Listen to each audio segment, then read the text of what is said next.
आमदार संजय गायकवाड आपल्याबरोबर आहेत। सर, एक सर्वात पहिला मुद्दा, आज खूप दिवसानंतर चौथ्या दिवशी उद्धव ठाकरे येत आहेत।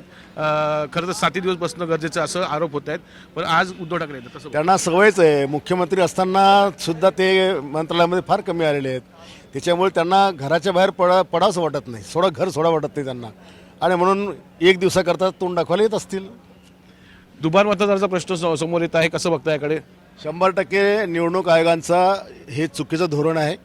वारंवार आमच्यासारखे लोक पण सांगतात की दुबार नावं आपण काढा। आम्ही 6 महिने मेहनत करून 8,000 नावं दिली, त्यातलं एक नाव काढू शकले नाही। बोगस नावं आहेत मतदार याद्यांमध्ये बाहेरच्या राज्याची, ते लोक इकडून मतदान करतात, महापालिकेत पण करतात, जिल्हा परिषदला करतात, नगरपालिकेत पण करतात। हे काढलं पाहिजे। निवडणूक आयोग फेल झालं असं वाटतं तुम्हाला? 100% एक नंबरची नालायक संस्था देशातली। सर, दुसरीकडे पार्थ पवारच्या केसमध्ये गुन्ह्यामध्ये त्याला घेतलं नाहीये असं कोर्टाने फटकारलंय।